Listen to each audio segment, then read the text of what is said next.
Well, welcome once again, everyone, to the Smells Like Infinite Sadness podcast. For those who listen to us regularly, you know that we covered the best in alternative rock, preferably of the classic alternative variety. I'm joined tonight by my co-host Chris Logan. And Howdy.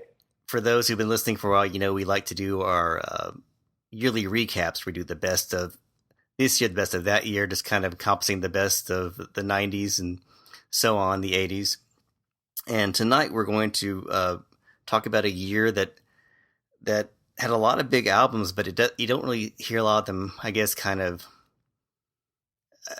heard in the same breath as maybe some other or the earlier years. This is kind of the mid '90s, but 1995 had a really cool mix of different types of sounds and artists, and very, I think, a diverse year for music, and one that almost all the albums I've been kind of listening to and recapping for this episode have really hold up quite well.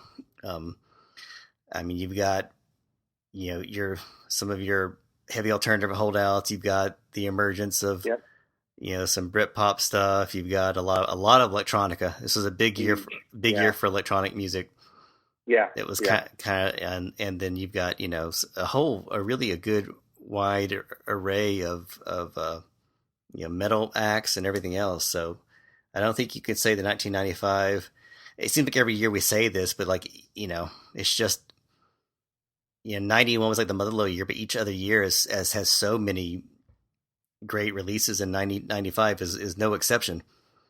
So it was not a boring year. It was not. It was a whole bunch of different sounds, and with alternative at its all time high. For me, this is the year of what I would term as the last great Lollapalooza, because of everything that was on the bill that year, and some of the bands we'll touch on today, but some of them were just really getting started with second or first albums. But yeah, this was a great year with a lot of different types of sounds that were coming out for alternative. It really was, and I guess we could just dive on in. One album that I would like to start off with is one that both you and I really enjoy, and that's A Northern Soul by The Verve. Yeah. And The Verve I really like this record. Just a really cool band, and of course, you know, everybody knows them from Bittersweet Symphony. That's like their big hit. They're kind of unfairly maligned as a one-hit wonder, which irritates me. Right. But it's fair, but it's still irritating. Yeah, I understand both sides of that, because that was all that was promoted from this band. If you had just heard that, you would have thought it's maybe their very first single or something like that, because it was nice and catchy. But they had a previous life before that. It's like, you know, pulling somebody that's going to, on their third album, for a Grammy for Best New Artist. Well, they have a history. Yeah, and they have a song called History, which is actually off the album. It's just a really great, beautiful song. Right? Yeah. Yeah, exactly. Yeah. But I think what's funny about The Verve to me is that, you know, people who follow the band are like, oh, and you know, they played their, you know, they made Urban Hymns and they broke up. Well, they actually broke up before Urban Hymns, so they've broken up like I think 3 times now. Yeah. And this or was, at least we're on the verge, because this record really, honestly, should not have been completed. Honestly, it really shouldn't have, but it did. I don't know how they did it. And I don't know what's up with these guys. I don't know why they're so combustible. I know the guitarist is kind of very socially awkward, and the singer is a egomaniac, very reclusive guy. Yeah. And then it's one of those, the alpha and or the introvert extrovert cases, where Richard Ashcroft is such a front man. You know, I mean, and I've seen him perform live before, and he's a fantastic frontman. He really, really is. And I don't think Nick McCabe played guitar on the tour that I saw them on, because he was, for lack of a better term, estranged from the band. Yeah, we were. But we were actually both at that same show. I don't know if you remember that or not, but oh yeah, that's right. but That's yeah, right. it was in Houston at Bayou Place, and At Bayou Place. That's it. Yeah. yeah, the One guitarist. of 8 venues that they played, I think. Yeah, the guitarist for that tour was the same one. I don't remember his name. I know he played all the guitar parts, a lot of the slide guitar parts off of Ultra on Depeche Mode. Right. So yeah, it was. Well, I think that was just the guy that he just played slide. I thought. Mm-hmm. An older guy named, gosh, I want to say TJ Cole. I think that's the guy that toured with him. I think that was the guy. He did a lot of those. I mean, because Nick McCabe was very kind of ethereal within a sense, melodic, extremely melodic. But then they had somebody else come in and do like the regular, just kind of like rock pieces, I guess you might say. I was going to look and see if it was actually TJ McCabe. I feel pretty confident of that, or not McCabe, but Cole that did the tour. But anyway, but yeah, this was a more straight ahead record where the I guess you might say the last two were a little bit more just,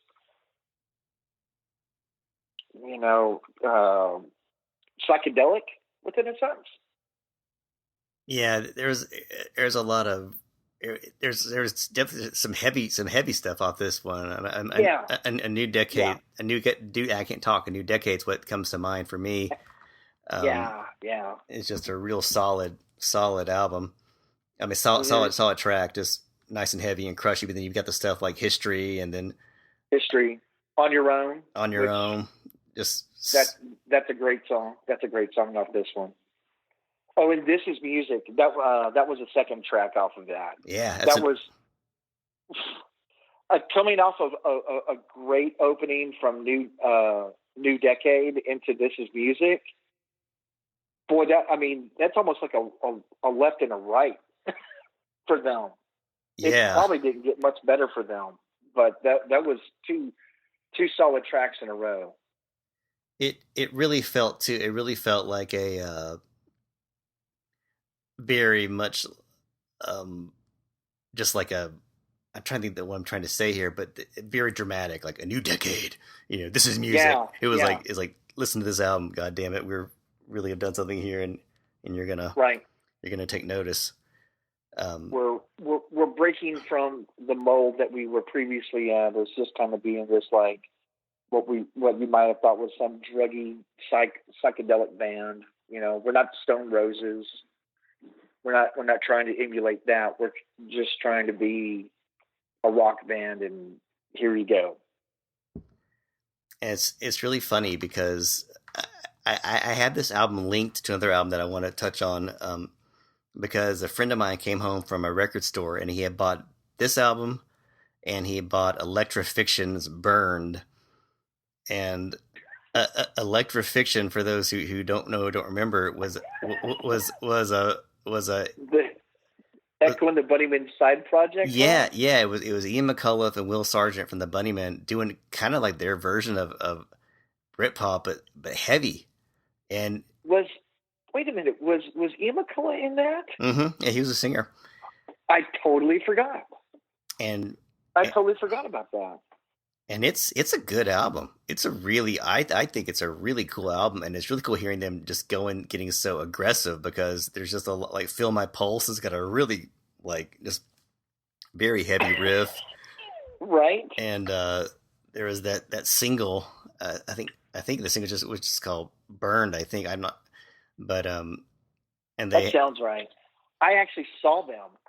I did too. I saw them with the Lemonheads. No way, the Lemonheads. Yeah, it was a weird.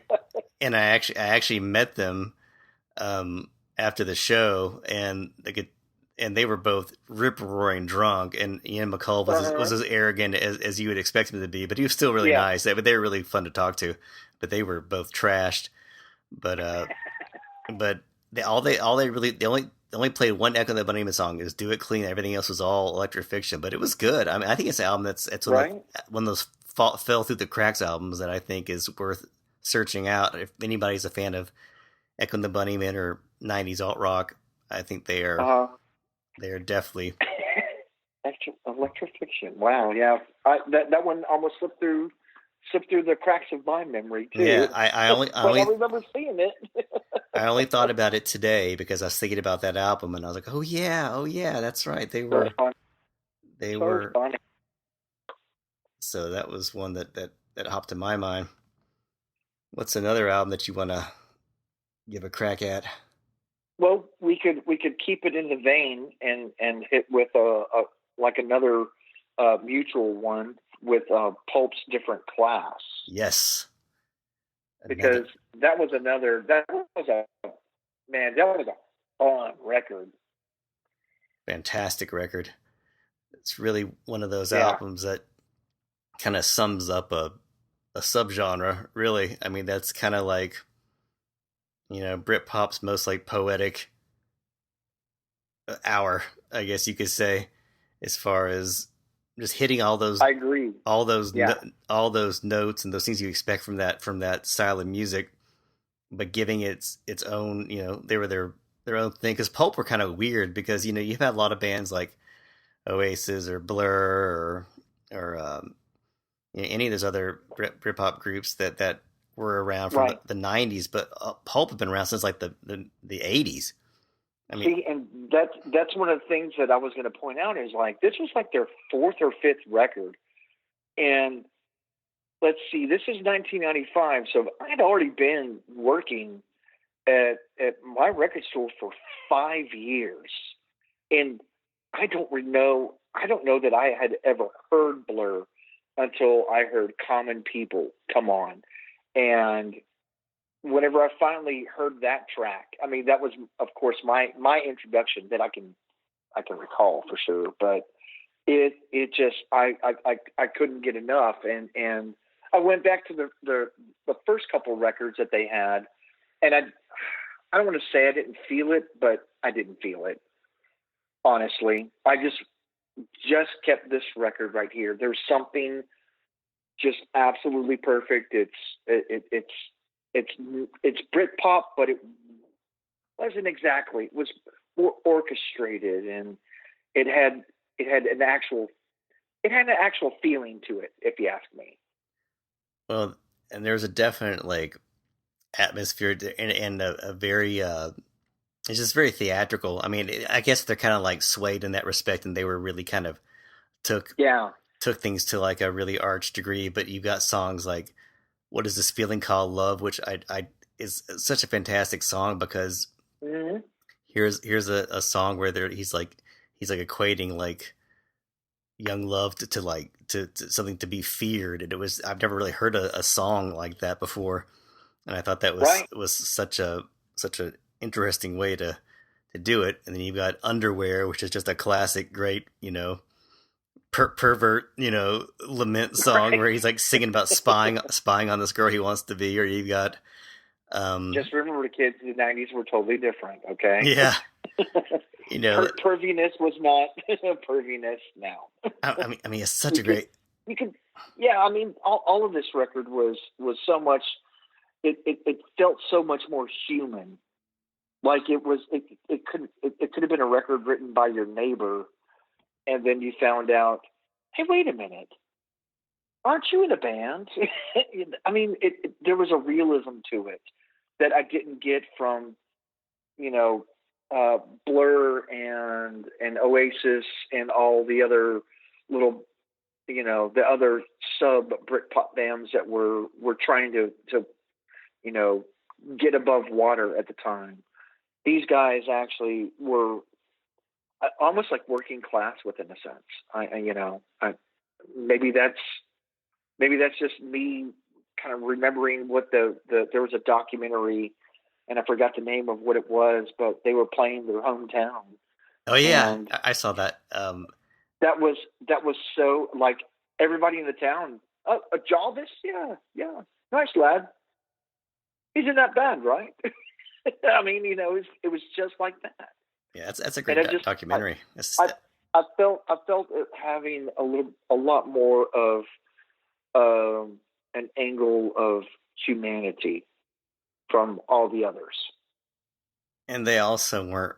I mean, they didn't really care about looking cool. They Right. for God's sakes, they have a song where they copied the lick to Laura Branigan's "Gloria," for Disco 2000, which is a Disco 2000, which is a phenomenal song. yeah. So they just are fun, and I'm a huge fan of This Is Hardcore, their follow up. I think that's like, it's really tough for me to choose, but just because this was like my first exposure to them, and just right. it's really a perfect album, and there's not one bad song on it. And Common People's what they're known for, but it's just like with the Verve, they're more than that song. And every song off of a different class is a keeper. I can't think of one where I'm like, yeah, this song's not so great. I mean, it's all, they're all good. Right. And I do agree I do agree with you about This Is Hardcore. I think that's a fantastic album. What a follow up. Yeah, it's so dark, and but also perfect. So funny too.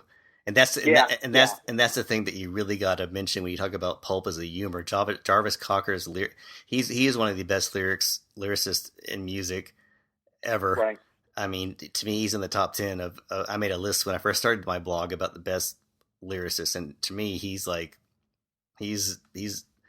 there. He's absolutely. Yeah. He always tells a story. It's not just words sewn together. There's always a narrative to each thing that he does, and that's what makes it so you're glad he has such good diction, because you want to hear what he has to say. Right. You want to piece it all together, because it's what a storyteller. Yeah. It's fantastic storytelling is what it is. He sets the mood, and then you're just drawn into the actual short story that he's telling. It's really good. It's just so good that it works on so many different levels. And have you ever seen them? I have not. I have not either. So I don't guess it's ever going to happen, because they had that reunion, which only lasted for like half a year, and then they right. kind of say that's it. So yeah, it's a real bummer, because I would have paid good money. Here. I would have paid good money to go see those guys. So yeah. But I do think that he's working on something right now. He's working on some solo thing. He had a solo record that was supposed to be released. Sometime back in late March, I thought. Maybe it was early April, but because of COVID-19, they delayed that. Not sure why they delay records because of a pandemic. Yeah, that's up for a different think tank to figure it out, and I'm not on their payroll. So I mean, I would think just release a record. It's hey, it is what it is at this point. So put the record out. Yeah, I'd like to hear it. Give me something to listen to. Yeah, people nothing else to do. So why not put out some new music? Right, exactly. So I'm not sure why you delayed it, but I'm not sure when it's coming out either. So, but I guess since we mentioned Pope, we might as well hit the other elephant in the room, which you have on your list, and that's Oasis's "What's the Story, Morning Glory," which also came out 1995. Yeah, and I honestly kind of put this it's not because it's one of my favorite records really of the year, but it was such a moving record. And by moving, I meant that I'm trying to find the right words to say this, because I'd seen them for definitely maybe. They played a small club here, and they were so abrasive, and it was such a good show. They completely demeaned the Dallas audience, but they still performed at a high level that was just. And we all know that they attribute a lot of their sound to the retroness of the Beatles and everything, and even at times just call them nothing but a bunch of Beatle rip-off, kind of a Beatle ripoff, but man, there was so much of this record that I still kind of go back to. I still go back to Some Might Say and Wonderwall and Champagne Supernova. Man, I turn those songs up still. And even use them as a joke, like, okay, well, anyway, here's Wonderwall. You know, it's just super melodic. You know, it's songs that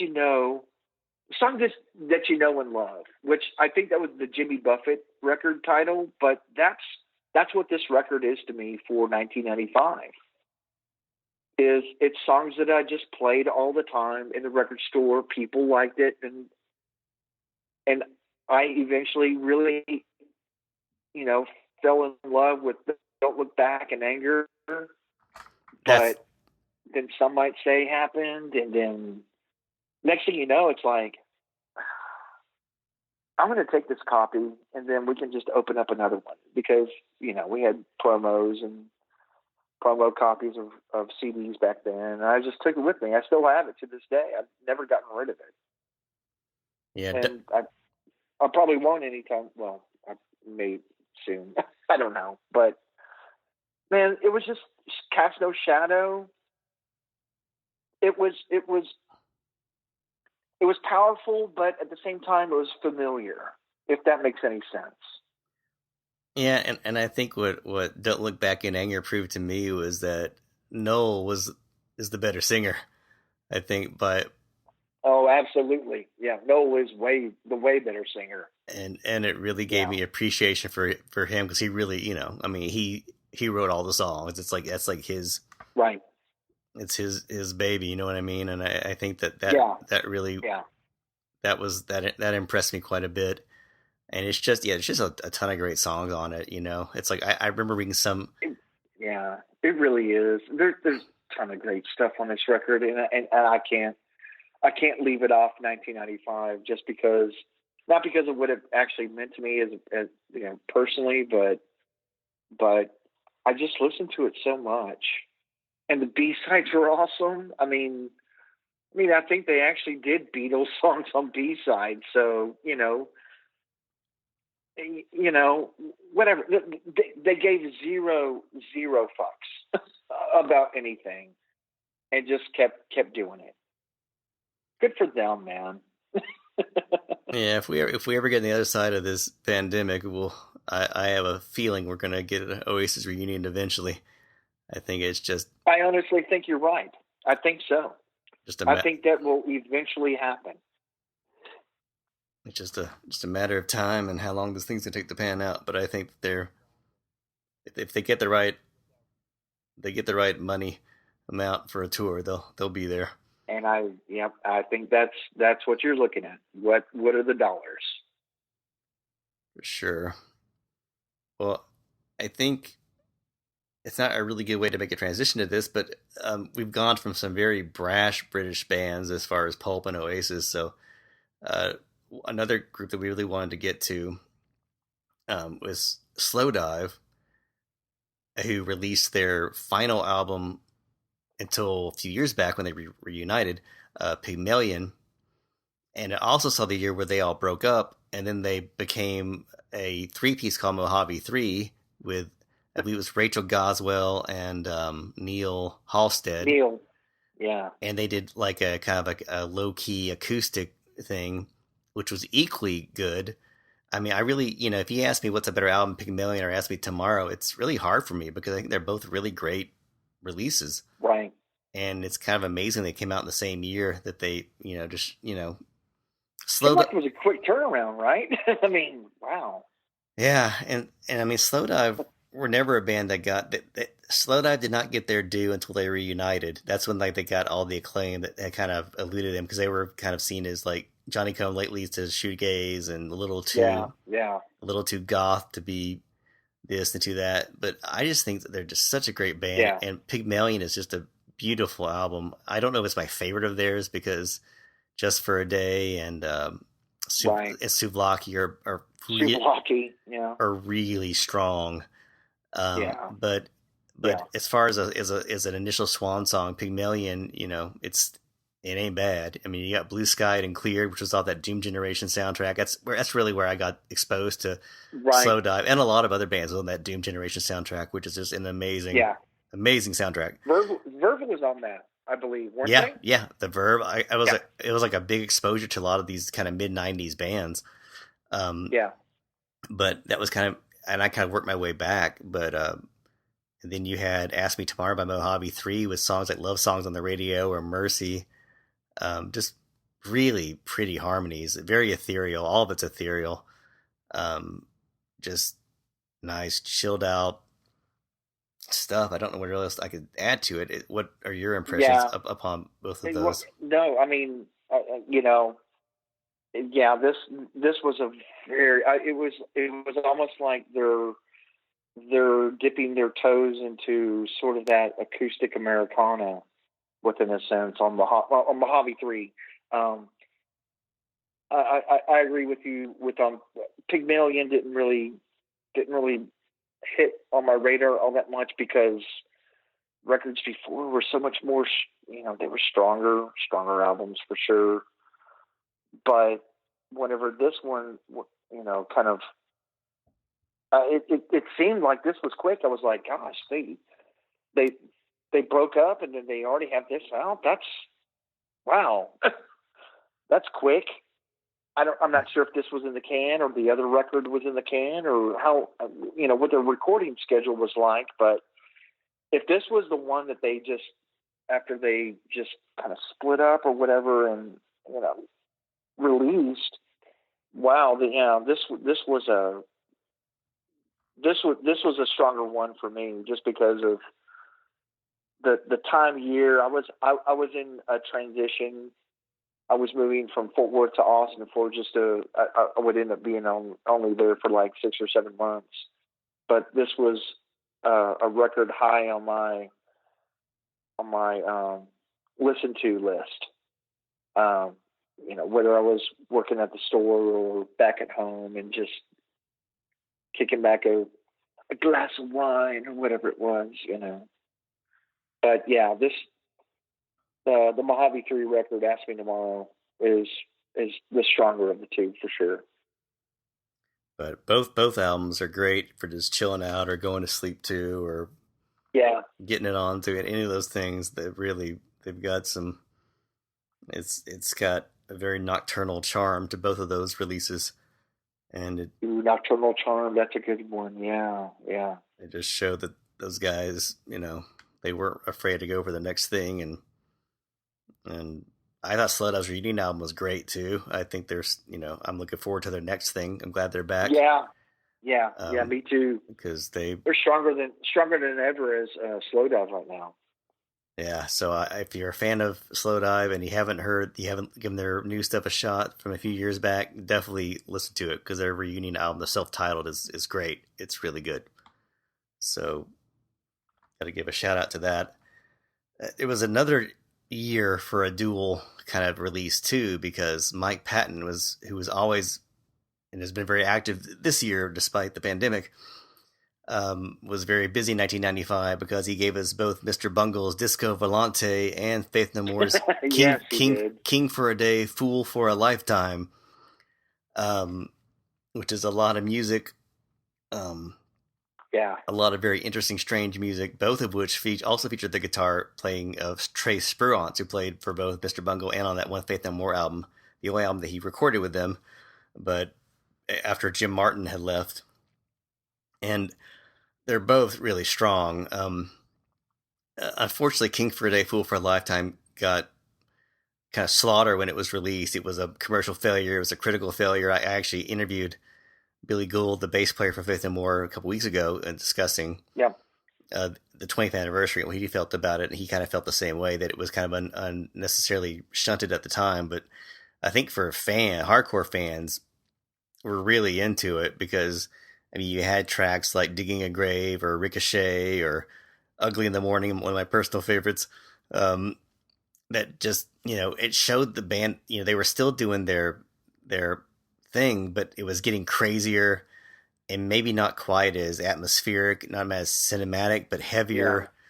And more angular, just really stranger. And I think that it's kind of like one of the great forgotten albums of the '90s, I think. And um, I love it. I mean, The Gentle Art of Making Enemies, such great song titles too.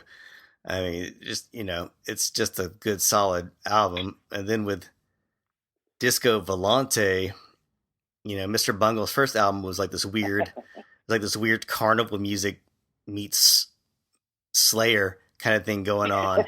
Right. And then their next album was like this really weird mix of like Italian film music and like horror movie stuff and surf rock and yeah, and I think you found a different home with that with Phantomus, because I was thinking about that too. The Mr. Bungle stuff was great, but I'm sure that the record label was tired of putting, quote unquote, wasting plastic on trying to put out their records, and they just sell your stuff, man. I'm sure that wasn't hard for them or hard for him to do, because he had a lot more creativity. But I mean, Disco Volante is that's certainly a weird piece in the landscape, but I think it's huge, man. I mean, whenever you talk about a guy named Mike Patton, who is well known at this time, and his other band, is doing so actually fairly well. I mean, I think King for a Day does get a little bit of a kick in the rear, because it's nestled between Angel Dust and Album of the Year, which were both super duper strong records. But this one does get a little bit of a kind of a kick back on both of those. So I think it's unfairly charged as being like a not as good record. Because there's so much stuff on there to love. I mean, you got like they did like a country ballad with "Take This Bottle," which is like this, right? They do so many different types of songs, and you've got "Just a Man," which is like this really weird. I don't know how you classify "Just a Man" as like a genre. It's such a weird. It's like this like motivational, very uplifting, almost like something from like a musical.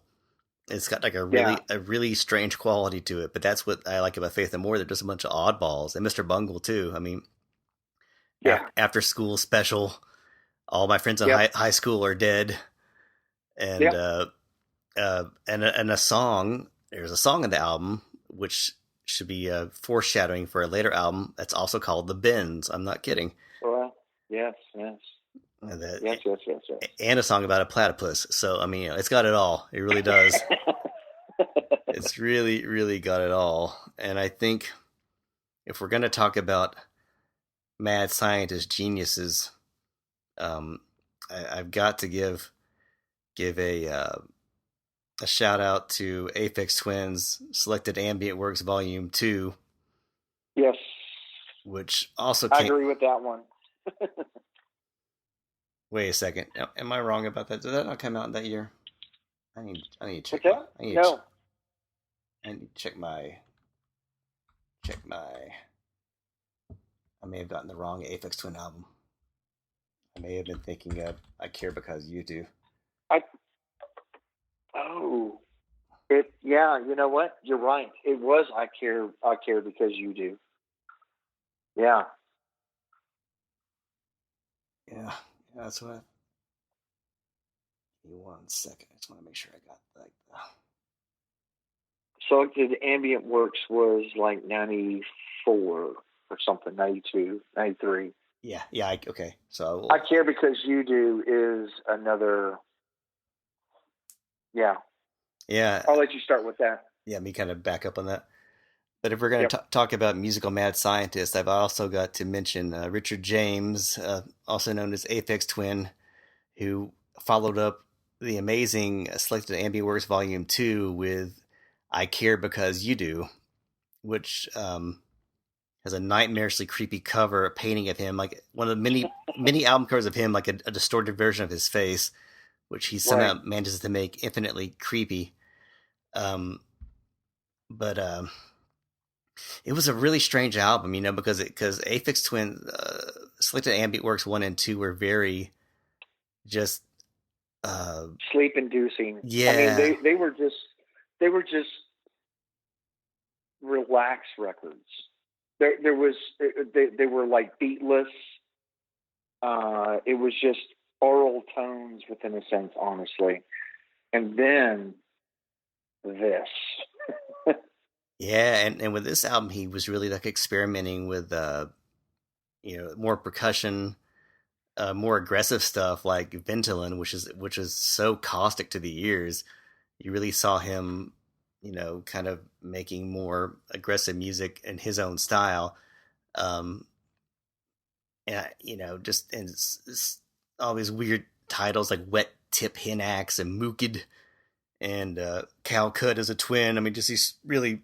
I mean, this guy's he's a nut. I mean, Richard D. James is a true kook. I mean, he's like he lives in a tank and makes his own synthesizers and sleeps in a tank. I mean, he's and even now he's like putting out tons of songs on SoundCloud and he's just one of those guys that's so original and so unique that he's kind of hard to quantify.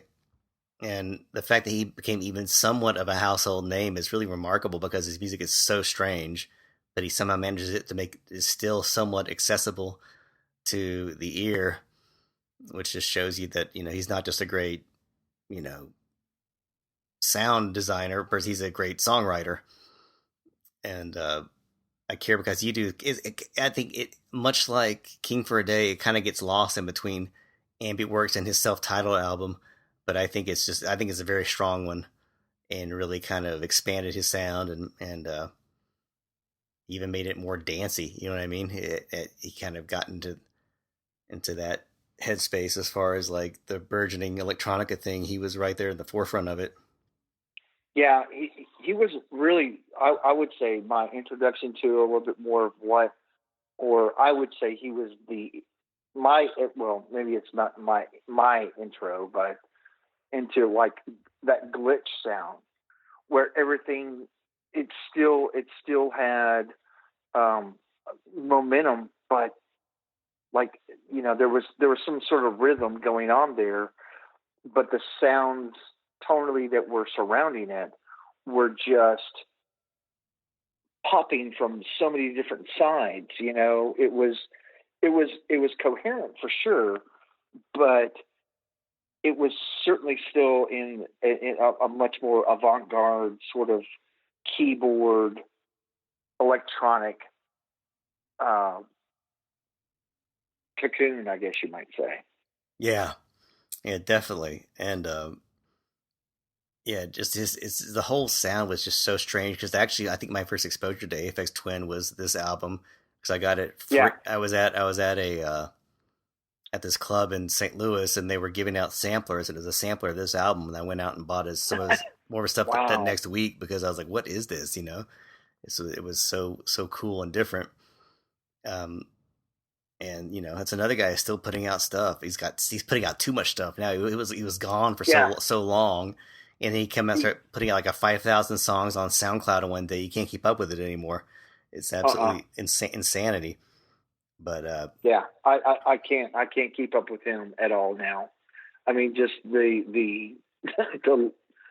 the amount of stuff that he's releasing it's way too much now for me to. I don't have enough minutes in my day.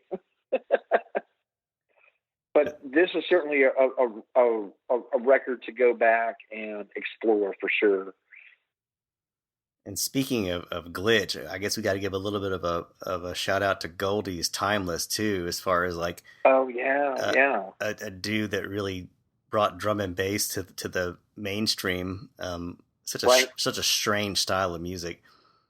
And it really is, yeah. But Timeless, it was a really cool album. I mean, I always dug it. I thought it was mellow but aggressive. It was like a really cool mix of like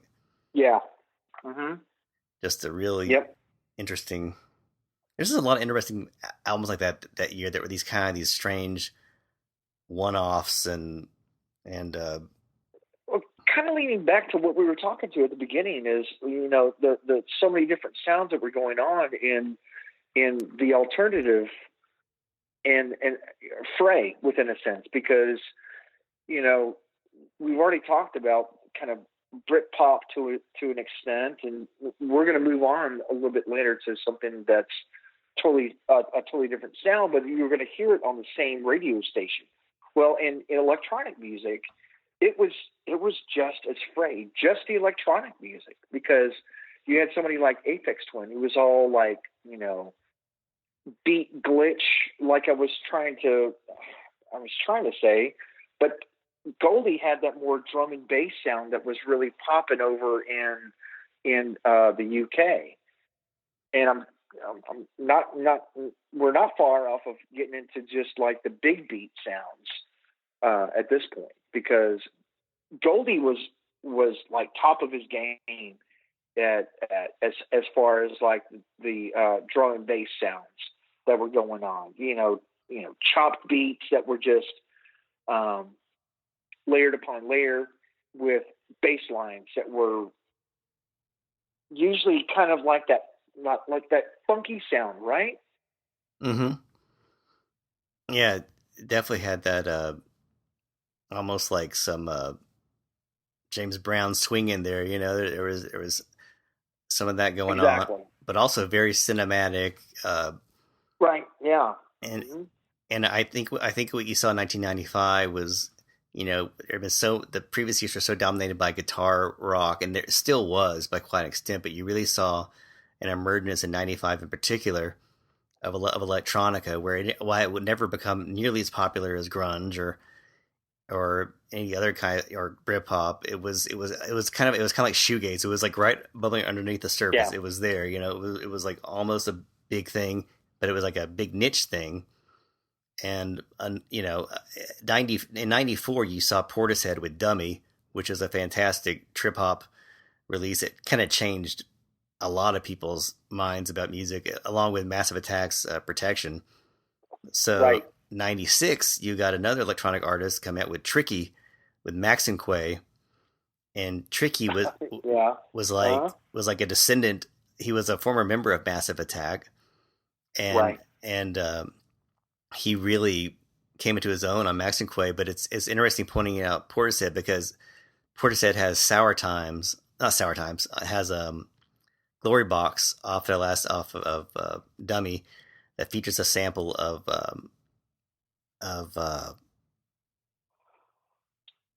what's the song? It's the song that it's sampled from. Yeah, it's why am I drawing a blank on it? Isaac Hayes. It's an Isaac Hayes sample. Isaac Hayes, right. And there's a sample of that on Max and Quay with Hell's Around the Corner, which uses that same exact sample that they used in Glory Box. And any other artist would be like, oh God, are going to rip that off? You're going to use the same thing, but he makes it into something totally his own. It's totally as cool, right? Because it's totally different, but it just shows you how sampling can be done so many different ways. Because he did a lot of Max and Quay. He would like recycle lyrics that he used on Massive Attacks. On Protection, he would like take the lyrics and kind of slightly recycle them. From like Karma Coma on Protection, he would take it and he would use it for Overcome on Max and Quay and kind of change them out a little bit. So he was doing some interesting kind of reintegrating sounds. Right. Into new stuff, but and I need to listen to those records back to back now. It's really weird. I didn't. I listened to the record was Protection, right? Mm-hmm. Yeah, so I listened to Protection so far out from listening to Max and Quay, I never really lined them up, back with each other. But yeah, that'd be an interesting like oral study, I guess you might say. Max and Quay's got so many weird samples. Like it's got like a sample off of Gish by Smashing Pumpkins for Pumpkin, obviously. Oh yeah. Just stuff like that. It's just really cool. I think that Max and Quay is a really great album. And I guess if we're going to touch on electronica and the British variety, we both wanted to throw a shout out to the Chemical Brothers. Yes. Whose debut album, Exit Planet Dust, came out in 1995.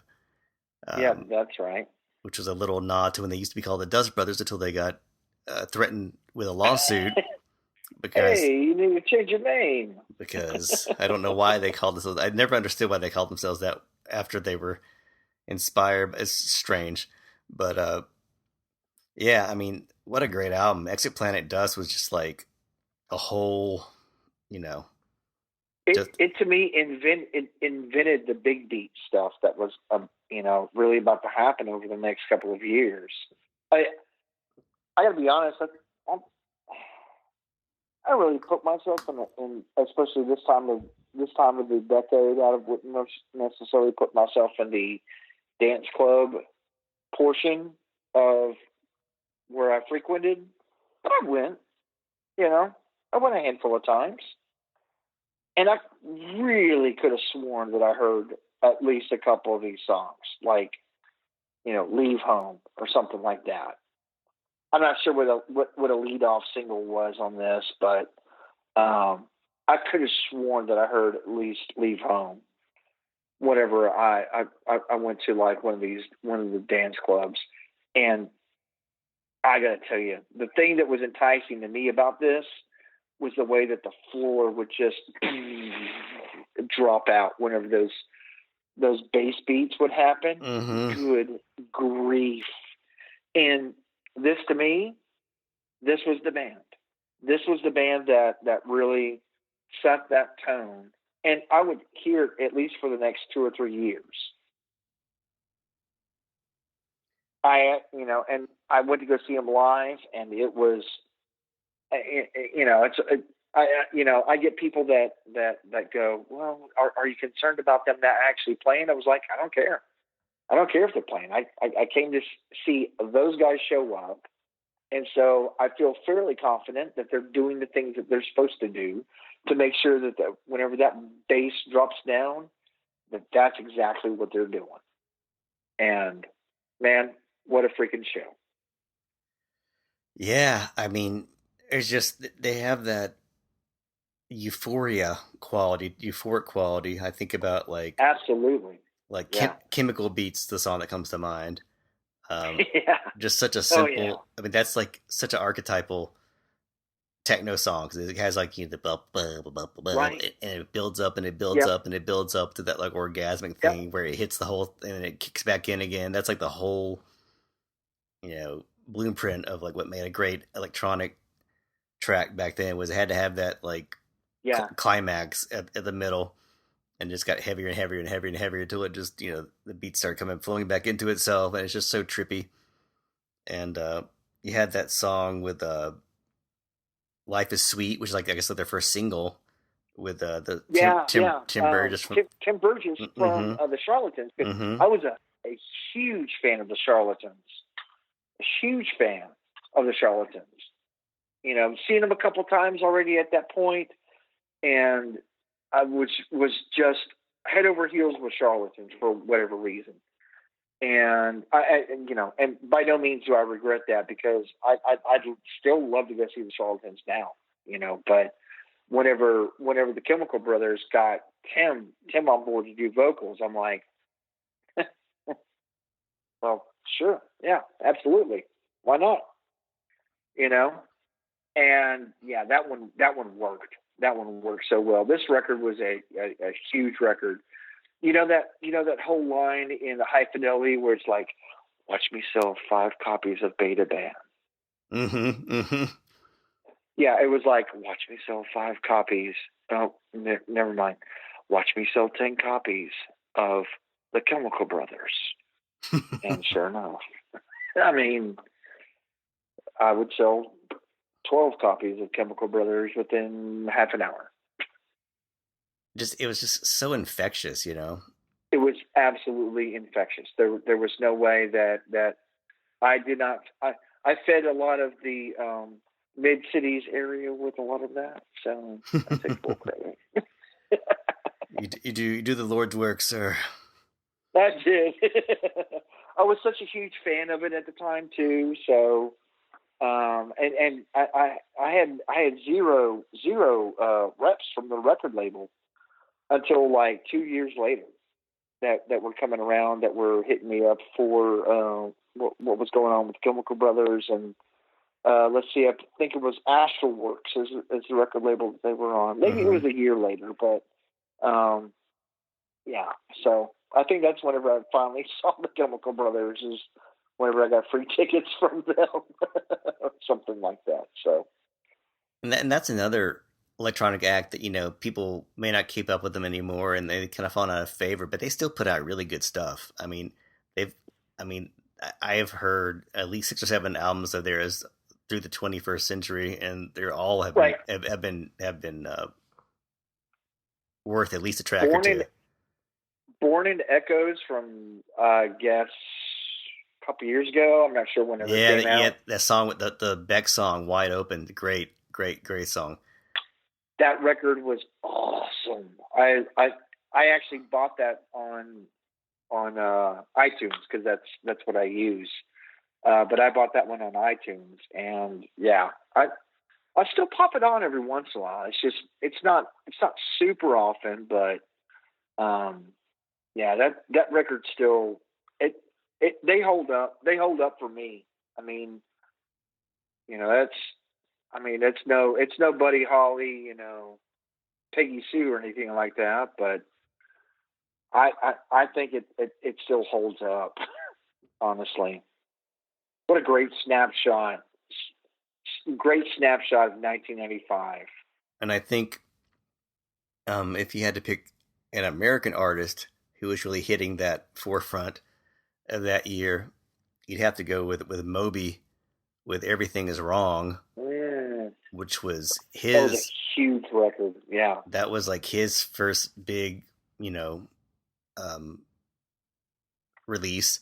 He'd been an early, techno figure, kind of in the, on the underground, and had a following as far as like in New York and all that. But Everything Is Wrong was really such a cool record, because it was like, I remember reading a review of it in Spin saying it was like putting on a CD shuffle back when that was a thing, of like of like a bunch of different artists, because it was like just a hodgepodge of so many different things, because you got the trip hop kind of stuff, like real cool Hive, but then you've got like this industrial metal from All I Want Is to Be Loved, and then you got like neoclassical stuff like Him. I mean, you've got so many different things going on. God Moving Over the Face of the Waters, which was used in Heat very dramatically.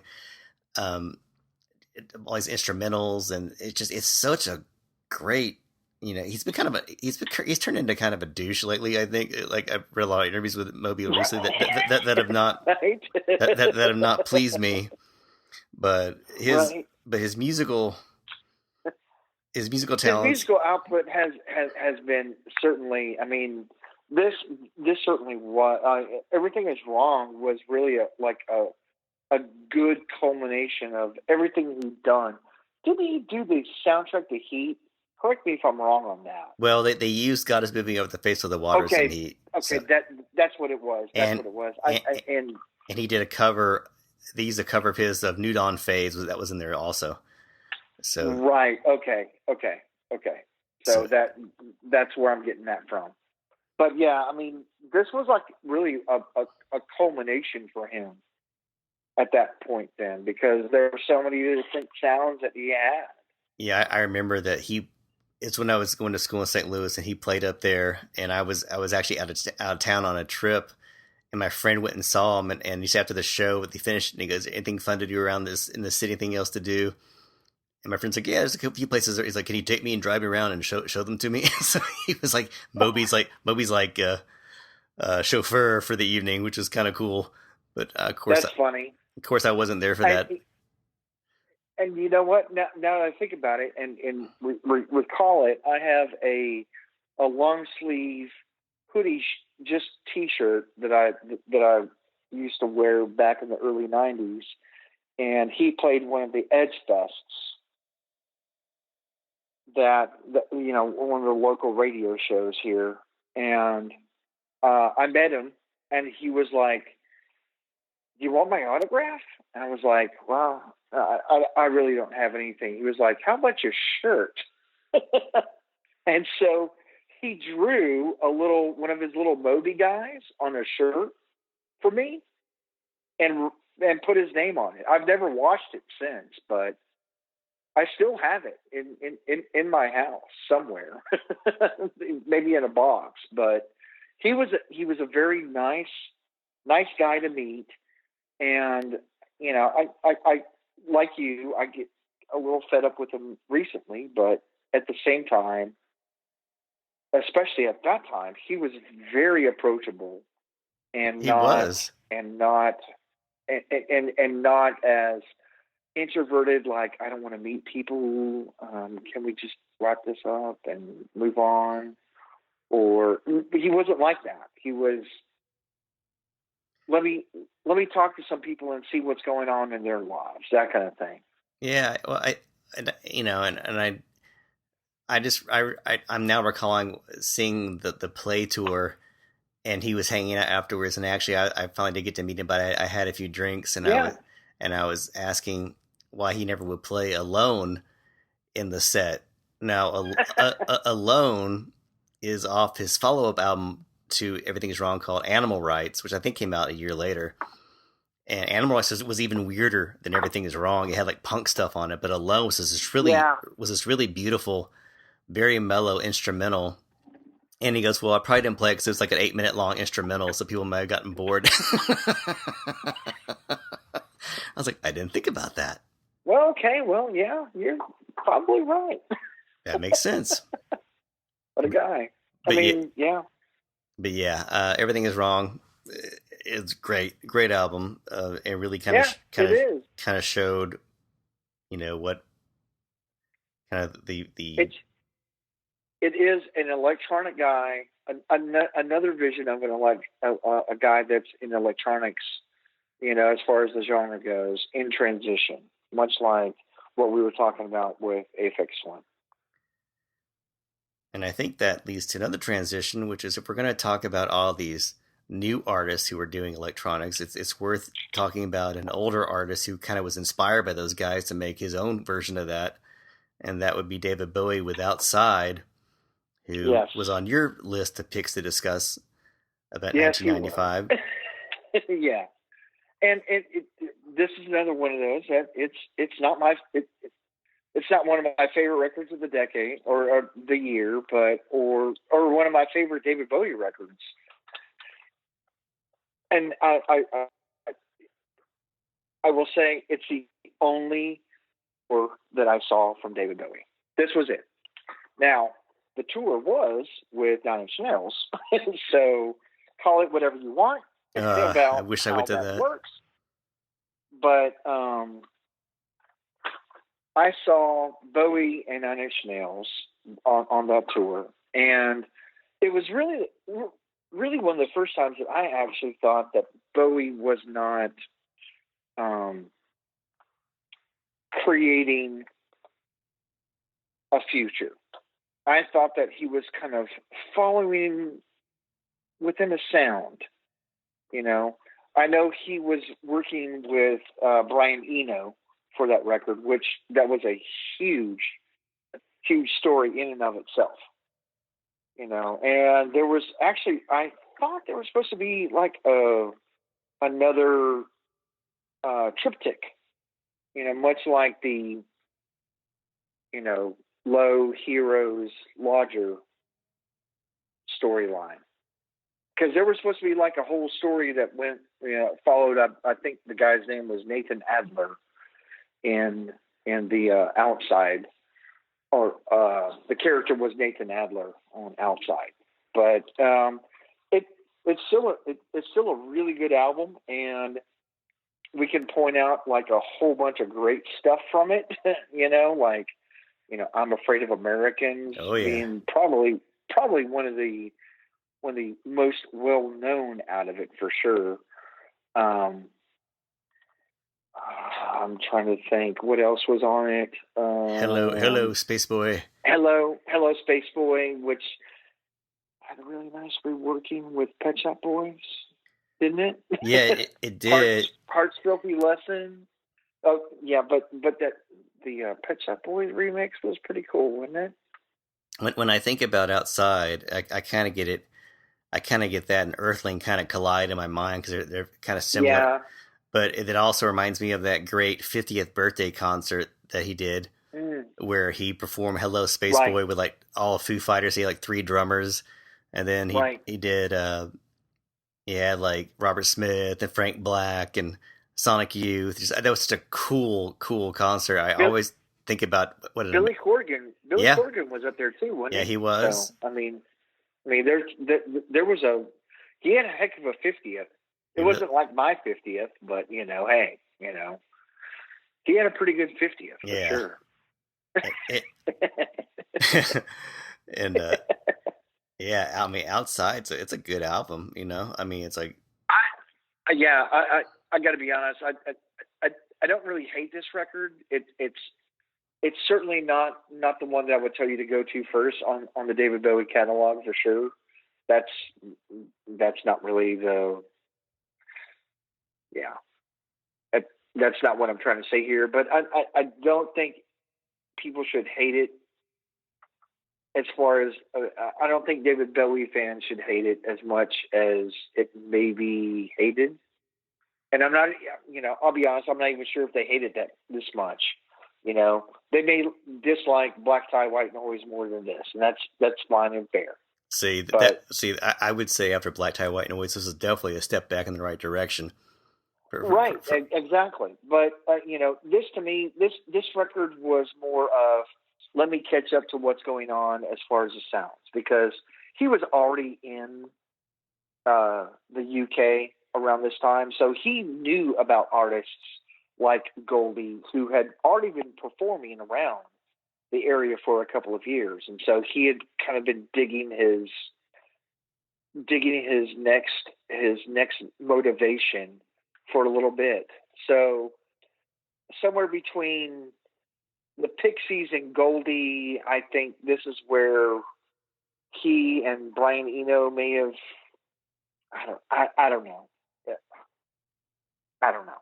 I'm not exactly sure where to go with it, but I think it's worth noting that David Bowie put out a fucking record in 1995, and we should all know about it and at least support it because you know what? It's David Bowie. No, I have very few negative things to say about Outside. I thought it was really I liked it back then. I can tell you that. No, I tell you that I'm really pissed I didn't go to that tour. I really regret not going to that. I forget the reason why I didn't go to that, but it's on my top. I'm not sure if he played Texas again after that. I'm not sure if he did. I think it was just. You know what? He may have played because the next studio album that he would tour for would have been Reality.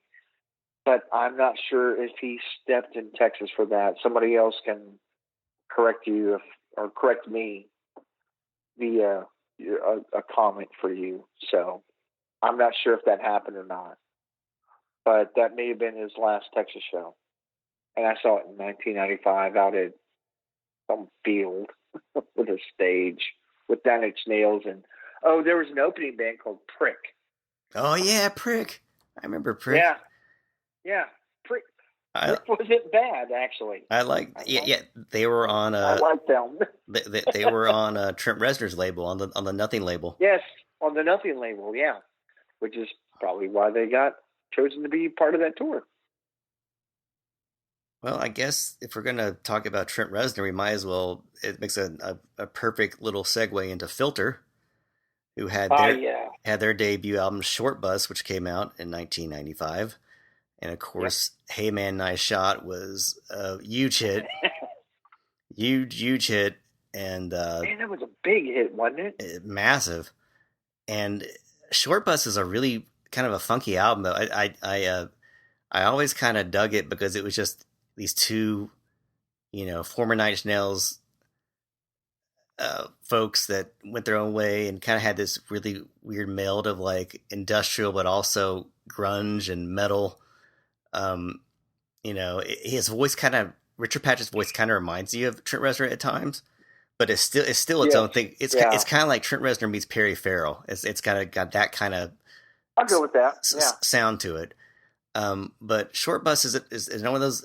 They're none of those bands that get called a one hit wonder. But there's a lot of stuff on Short Bus that people don't remember, or it's like Under, which is a really great industrial, heavy ass kind of dancey rocker. Which if anyone is not, if anyone out there likes Filter's Hey Man Nice Shot and hasn't heard Under, I advise you to immediately go to YouTube and check it out because it's fucking awesome. And then you've also got, I think, Dose, which was like their little anti-organized religion screed, which was, right.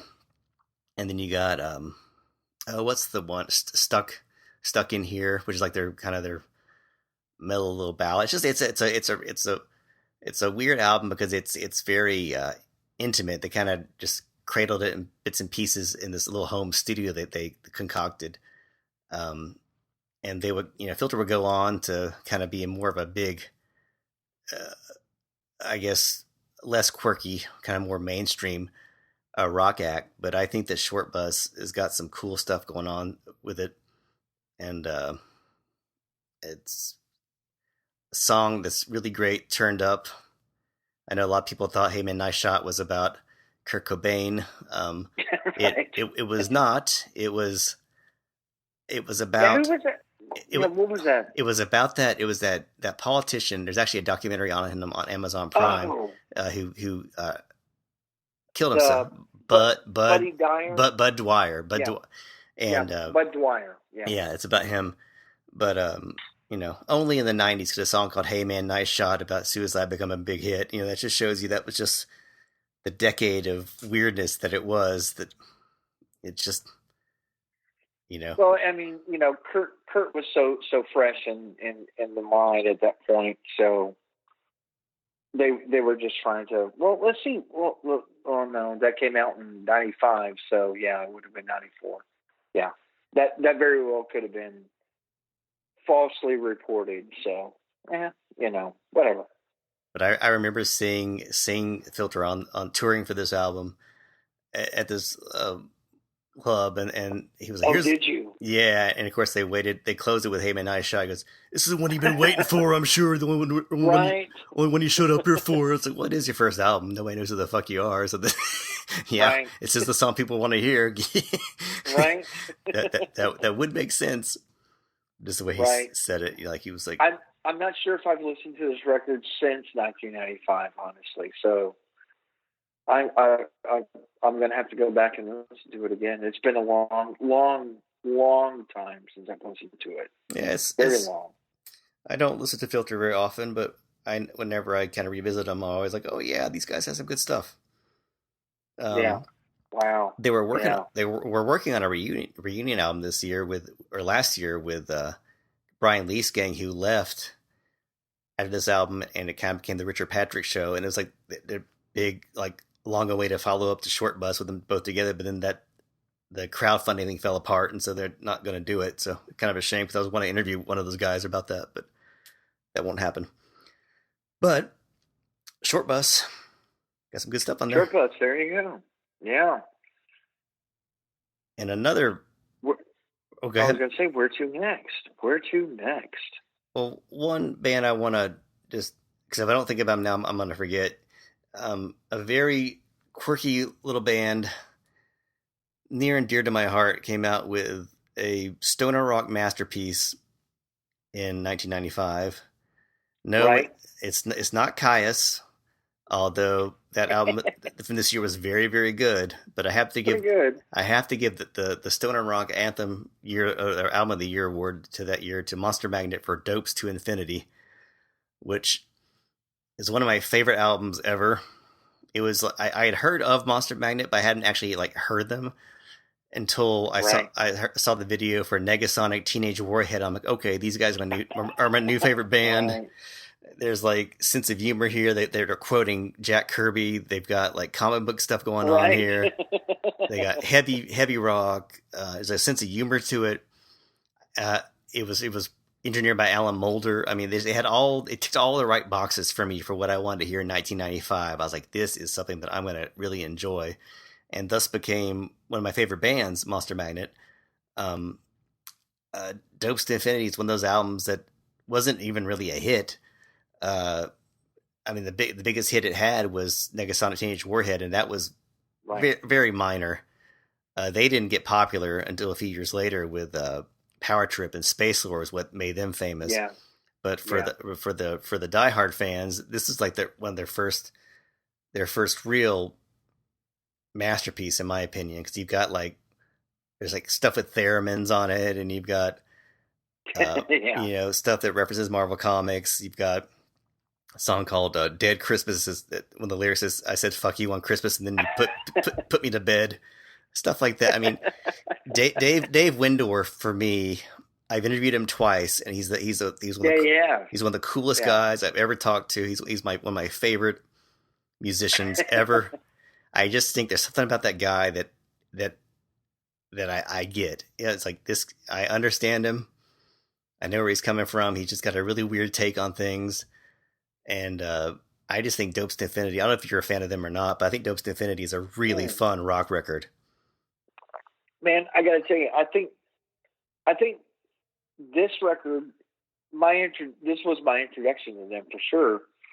And I could have sworn, and I don't know if you're gonna correct me on this, but man, they were selling this record for like $5.99. So I'm like, man, I heard Negasonic Teenage Warhead.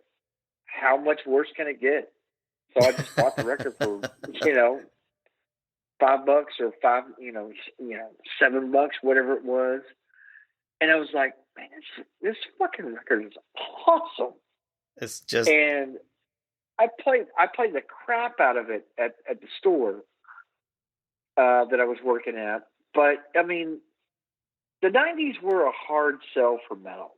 They were really hard for something that was heavy. They just, I mean, and I'm not even saying just metal. If you were heavy or weird, you're a tough sell. You just are. And I tried to move this record as much as I could. I'm not sure how many copies I did sell. It was not Chemical Brothers at the time, but whenever you hit that right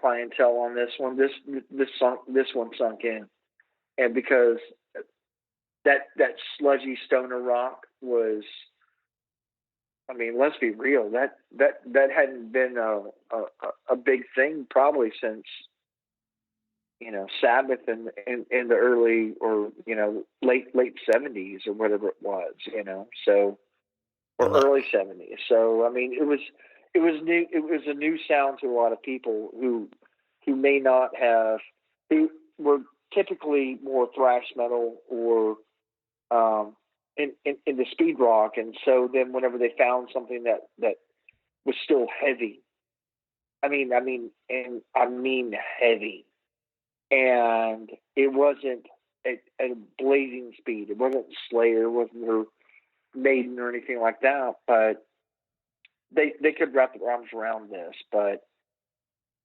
there weren't many. And this was a great record, and I liked it, but man, it was a tough sell back then. It's weird too, because like grunge was there was obviously a stoner element to it. Yeah. I mean there's bands like Soundgarden and Alice in Chains had clear Black Sabbath influences, but stoner rock in itself, and Caius was in the same boat where they were like revered by a group of musicians, but they weren't really known. Until after they broke up. It's one of those things where after they broke up, the mythos kind of started in Queens of the Stone Age. People were like, "Oh, wait, have you heard of Caius?" And I think they and Monster Magnet were both in that same boat where it's like it would, if you were a fan of Soundgarden and you had some patience, it would appeal to you, but you had to find it. But all I gotta say is if you are a rock fan, put on Dopes to Infinity, listen to that opening riff to that title track. If that opening riff doesn't do something to you, something is wrong with you. You need help. Because that opening riff is like just so, oh my God, it's so good. It's just so heavy and deep. And, you also got like Look to the Orb for Your Warning, which was on the Matrix soundtrack. Just the weird oddball lyrics. Everything about Monster Magnet it was right in my wheelhouse. I was like, these guys are weird. They're into comic books. They like metal. They're also kind of have a little weird, like experimental alternative bent to them. It was perfect. And I'm still a huge fan of those guys. Yeah. I'm right there with you. It was just metal in the mid '90s was such a weird place to be.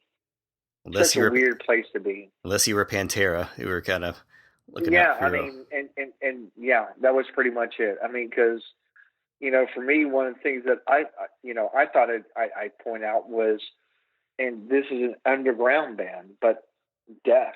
They put out a record called Symbolic that year, and it was another one of those technical masterpiece records, but metal was so not part of the scene at that point.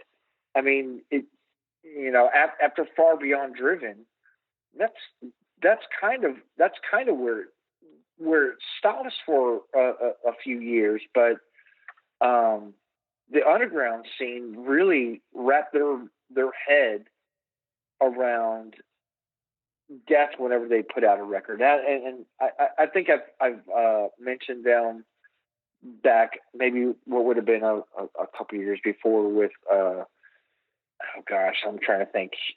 Individual Thought Patterns may have been the record from like a couple years ago from them, but this was just another continuation. It was still technical and melodic within a sense, and it still that growly vocal, and they would only put out one more record before the lead vocalist would pass away from cancer, actually. And so, but this is probably Symbolic from Death is I would think that there would be other records from Death that rate highly in the crowd for people that appreciate the band Death, but this one always seems to kind of come up.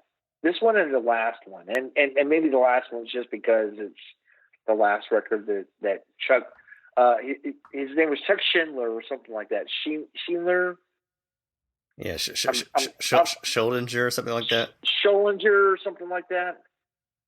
But he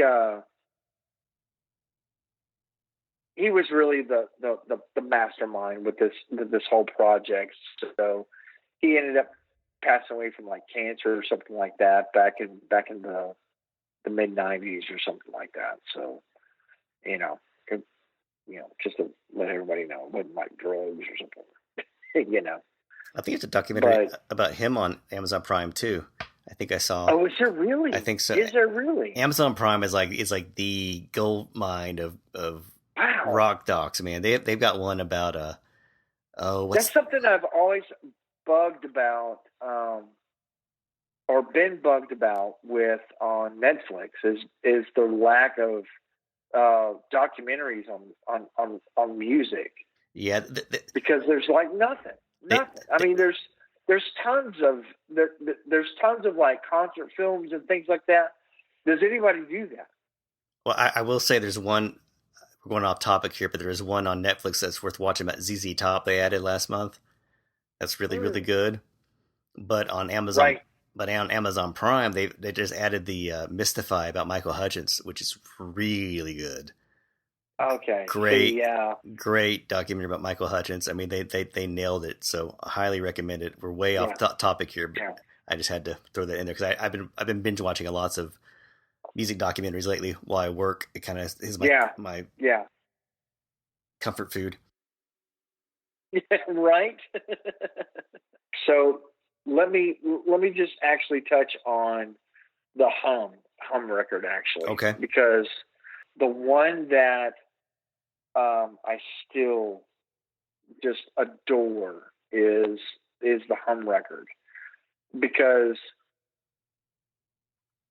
it was literally that Lollapalooza '95, which, I mean, that was a year that Beasties, Sonic Youth, is that right? Is it the Beasties play that?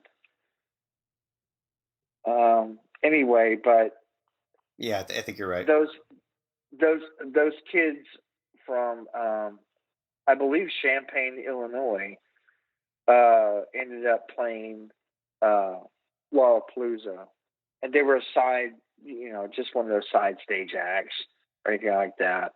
But good Lord, I still nonstop, honestly, listen to that record. It's so freaking, it's like if Weezer weren't cool. I'll put it like that. And by that meaning, it's still heavy and it's still melodic, but nobody pays attention to them. And there's a lot from Hum that needs to be. I'm trying to get to their little page here so that I can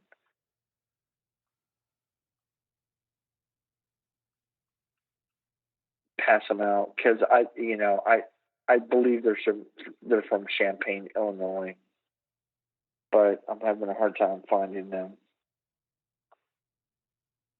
Band.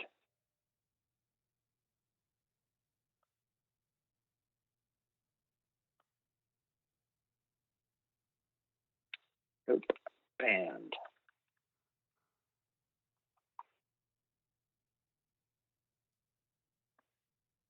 There they are. Yeah, Champaign, Illinois. And they're still trying to keep their fire alive right now. But that first record that they put out, "You'd Prefer an Astronaut," or, well, really, it's a first major label record, mm-hmm. was "You'd Prefer an Astronaut." But everybody knows "Stars" that came out of that. But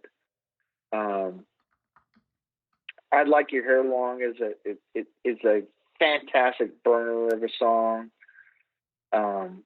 It kind of straddled a little bit of shoegaze with for sure heavy, with just heavy alternative that was going on at the time. And so, man, I still have my shirt from them. See, and I still freaking listen to this record, but man, they still burn up my world. Well, I think, see, Hum, here's an example. This is one of those times where I'm guilty of being the person that kind of didn't explore this band past their hit. And I've had many friends who are huge Hum fans who are like, yeah, check these guys out more. Like I remember hearing their album one time at a friend's house during a party.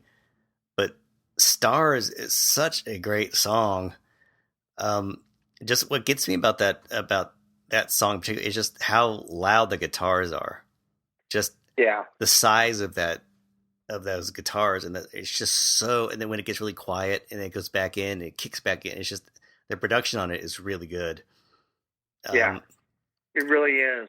And Hum's a band I need to really explore more and check out when I'm like on Spotify and stuff, because I know I'll dig it. It's just one that, there's just those bands you just don't always get to, and that's one of those bands I haven't got to that I need to.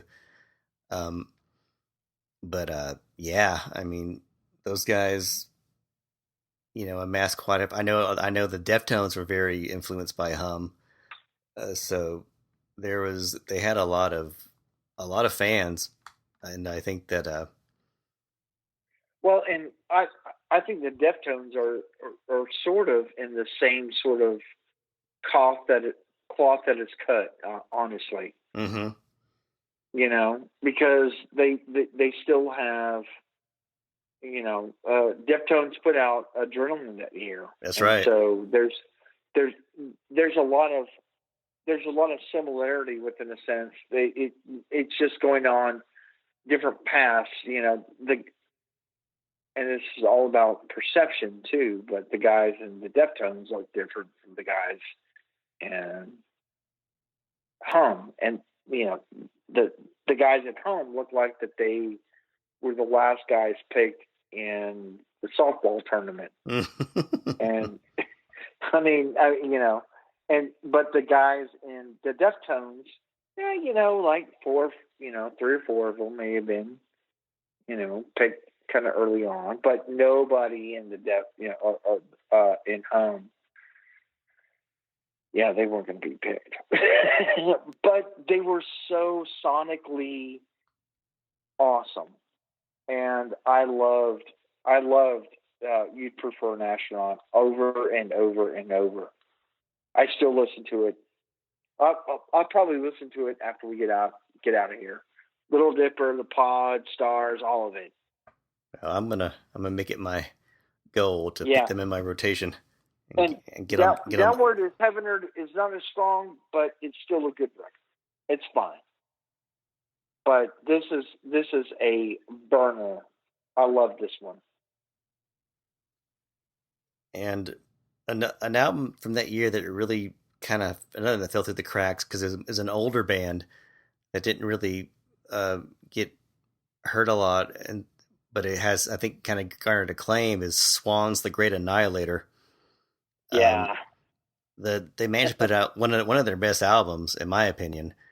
Came out in 1995, and it sounds just as disturbing and powerful as anything they've done up to that point. Of course, they would go on to do, I mean, to me, their best work has been in the 21st century, which is really unique for a band that's been around that long. But Great Annihilator, from like the title track to Hollywood, was it the is it Hollywood Lifestyle, or what is that song? You know what I'm talking about? Yes. Yep. You're right. There's just so many good tracks on there. Really moody. I don't want to get into it too deep because we're kind of running long, but that's one I wanted to touch base on. And another one that we want to... solid record, man. It is. And I think, we were talking about the 90s had so many different sounds. You had your grunge, you had your Britpop, you had your shoegaze, you had your electronica.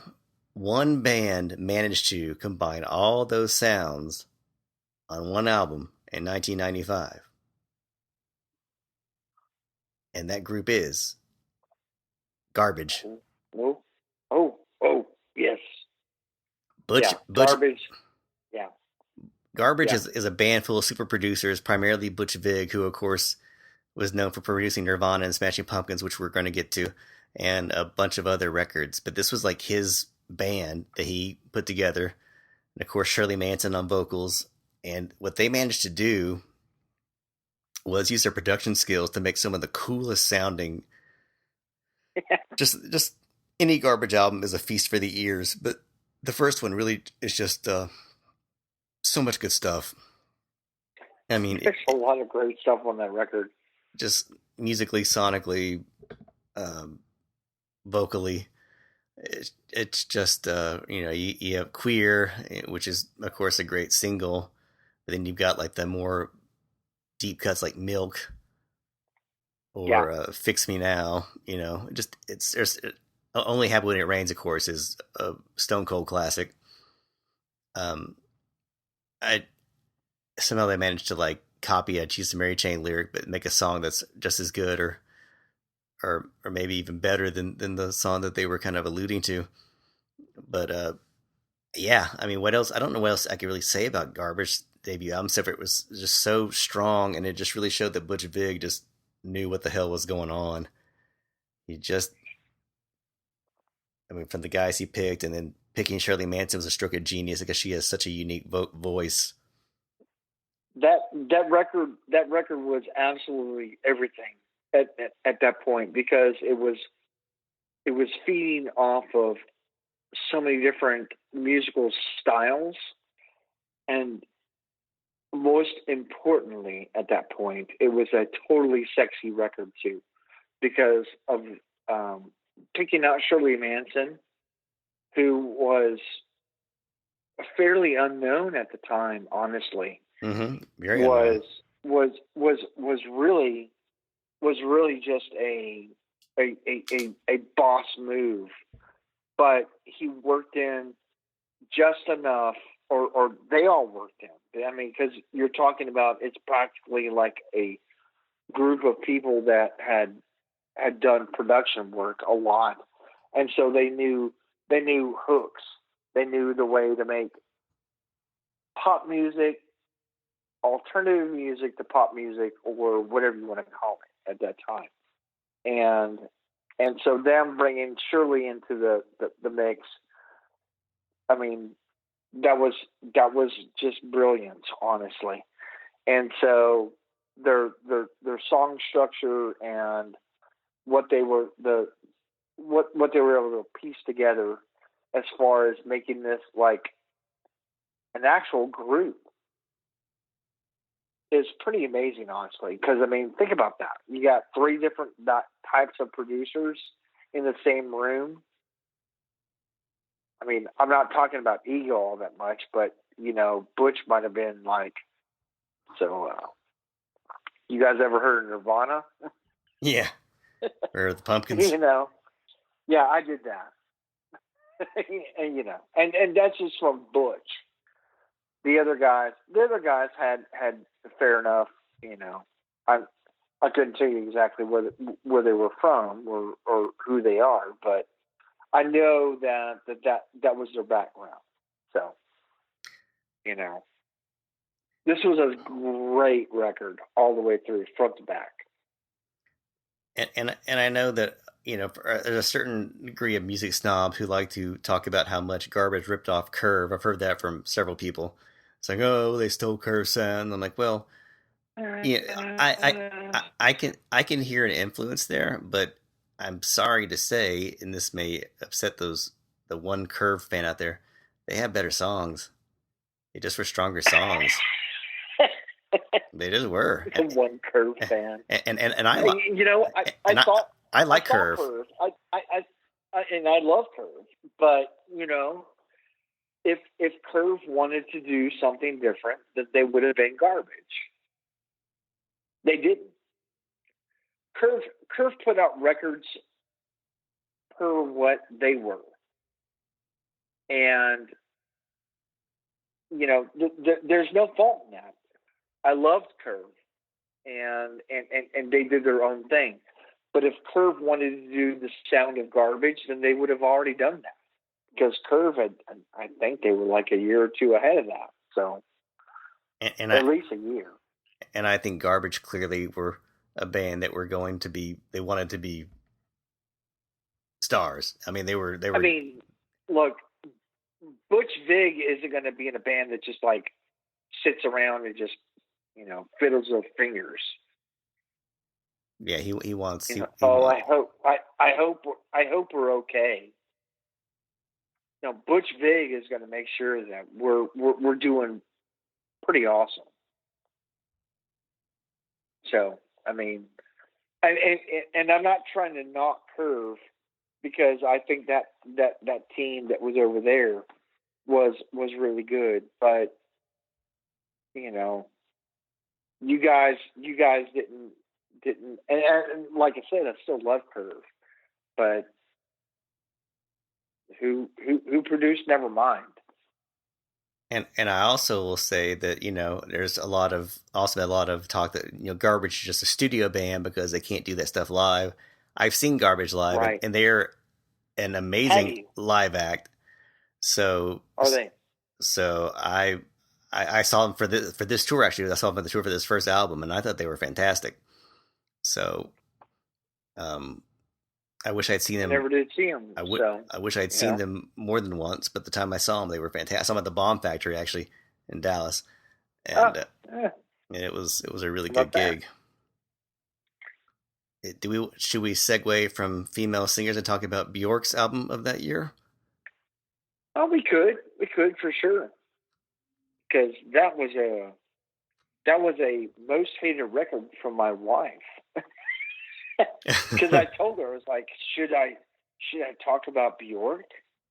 And then she just rolled her eyes. She does not like Bjork or anybody from this whole, she was not a Sugar Cubes fan or anything, but I got to tell you, I think that Post is an absolutely game changer for female vocalists. I just think it is. I think it gave, where PJ Harvey was right, kind of in the same breadth of it. But I think between Bjork and PJ Harvey, you have to put them along the same lines. Yeah, for sure. I could see that. And she had out nothing since Kate Bush.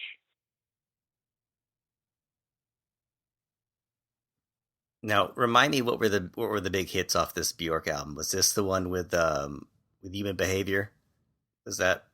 So this had Army of Me. Army of Me. That's right. Hyper Ballad was like one of the big hits off of it. Possibly, maybe, I think was one of the big ones.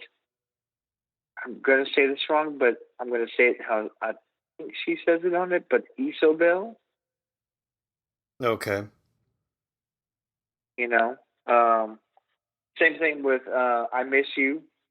Those were all just they fell in line with a lot of what was going on, kind of in the trip hop wise of what was happening over in Europe at the time. I honestly think that there was a lot of production work that was shared at that. So, gosh, there's so much stuff on this record. This is absolutely amazing. This is Nelly Hooper. I think I'm trying to Nelly Hooper, and I'm trying to think, who was he with? This was the album where she did the "It's Oh So Quiet." The which is also sound like some off a Broadway musical. Very so unique. Exactly.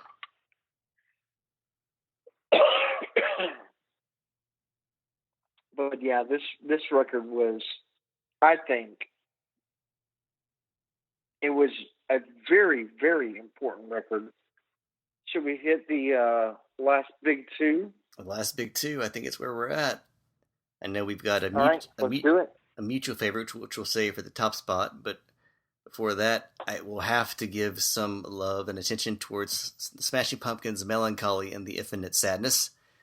It was probably the most ambitious album of that decade.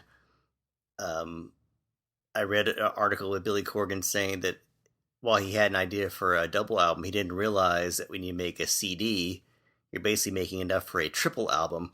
So it's basically 3 albums worth of music, because there are very few double CDs releases. You've got Nine Inch Nails, The Fragile, and a few others, but really, Melancholy was and the Flaming Lips, that one he had to play the 4 different CD players, where the crazy shit that was. But Melancholy and the Infinite Sadness was, extremely ambitious. It was the follow-up to Siamese Dream, which we both agree was the best album of 1993. Yeah, and absolutely. For a lot of Pumpkins fans, Melancholy is the best album. I don't agree with that. I still think Siamese Dream is the best, but I do think Melancholy is a really good album. I think the only issue with Melancholy is doing the double album format, is that I think there's some songs that I think you can't help it, like if they only come out at night or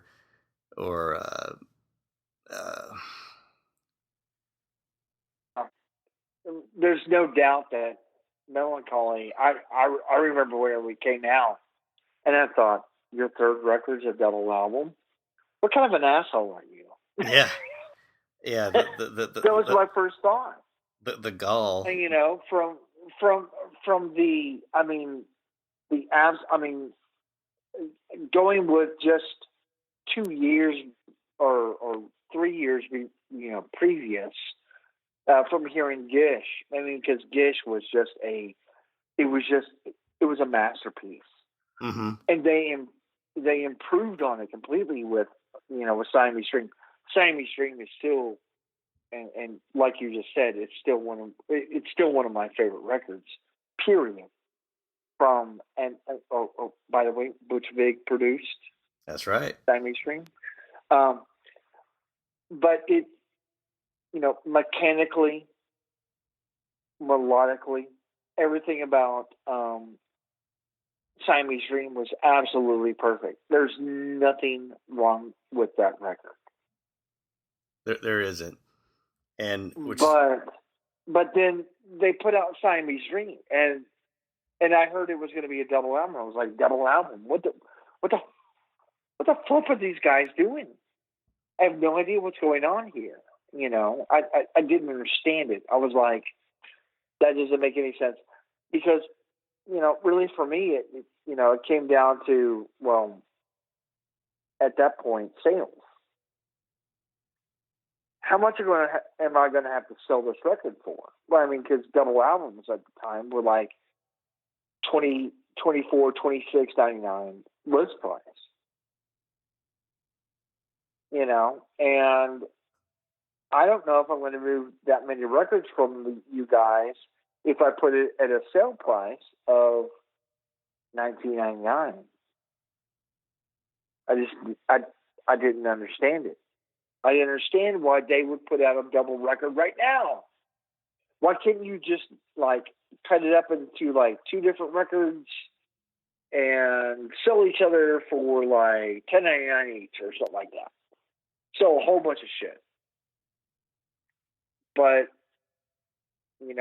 once again, this is one of those things where it's like the business part of me doesn't understand their work, but it sounded to me like Billy Corgan was really hell-bent on this being a double album. Yeah, it was like he, basically throwing down the gauntlet, saying we're not only gonna, we're gonna be bigger than we were before. We were already big, and to me, the biggest surprise about this was changing producers, because Butch Vig had been such a great fit for them. Right. But then they went with Flood, who of course is another fantastic producer. They made some of our favorite albums, so I was immediately intrigued. And I mean, Melancholy is got some amazing songs on it. I think Melancholy is one of those albums that it's just got so many different things going on with it that it's got a little bit of everything. I mean, it's got big ballads like Tonight Tonight, which is still one of their best songs. It's a beautiful, the strings, all of it, the arrangement, just flawless.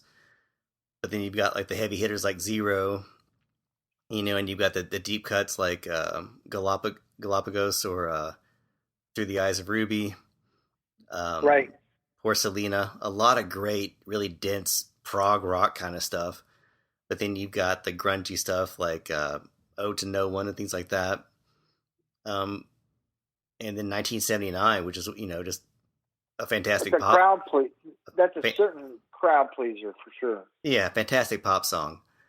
But like I said, the only really fault I find with Melancholy is that there's some tracks like I was saying earlier that just some things seem a little superfluous and trying to pad on. You could probably shave about 6 songs off there that were. Yeah. But the good ones are so good, and the decent ones are so decent that you really can't fault it, because it's a iconic piece of art that's it's their best selling album. Yeah, I know. And I think the biggest fault I find with Melancholy versus Siamese Dream and Gish, and which fall with all the Pumpkins albums afterwards is the vocals. Yeah. Somehow Butch Vig knew how to produce Billy Corgan's vocals to where it was kind of like, I don't know if he buried it under the guitar or he let the guitar louder. With Flood, his vocals are front and center, and it kind of made me realize he is a more limited singer than I thought that he was. Butch Vig had a way of making him sound more dynamic and more, and under Flood it sounded very nasal and very thin. So that was kind of like a shocker to me when I heard the album. I was like, wow, he sounds really different on here. Yeah. But the songs were so strong. You got songs like Love and even the Prince thing, Beautiful by Starlight. There's just a lot of stuff on there to love as a Pumpkins fan.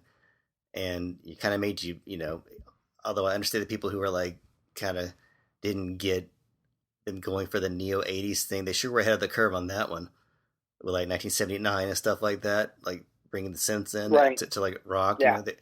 They were definitely, because of course they would eventually go on to make a Door next, which was like a totally electronic. So even they were kind of moving into that arena. But I've got nothing but, I got the deluxe edition of Melancholy a few years ago. It's got tons of cool stuff on it.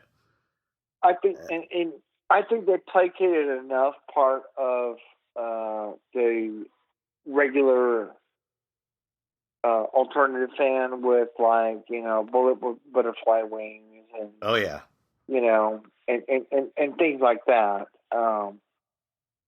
Tonight. I mean, if you're just talking about longevity of like sales of an album, I think it was way too bold of a move for them on a personal level for knowing what the market was at that time. But at the same time, you know what? That paid off for them. I believe it paid off completely for them. They were selling records left and right. I mean, it's a Smashing Pumpkins. This was 1995.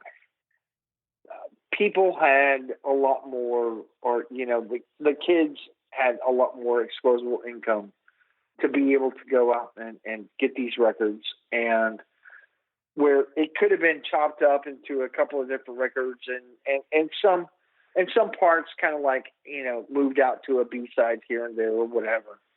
That's not for me to decide on it, but this was after I listened to Siamese Dream, this was for me a letdown, honestly, because there was a quarter of the record that I really felt as a fan, but at the same time, I'm just a guy that's trying to sell your record, and at that point, those people are going to buy your record anyway.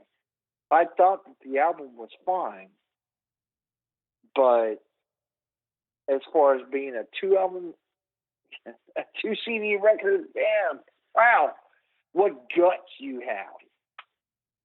That was a gutsy freaking move. That was gutsy. You can't say they don't have chutzpah, as they say. No, not at all. Well, it's really funny. It's really funny. Go ahead. They're making a double album right now. All right. They're currently making one right now as we speak. Oh my god. Oh my gosh. Wow. You know what? They're going to do it again. They're going to do it again. That's fine. You know what? You're in a time and age right now. Doesn't matter. You are in a time and age to where double albums, double album at this point is like, I have limited press, 700 copies of this, and putting it out in double albums is a much different thing now.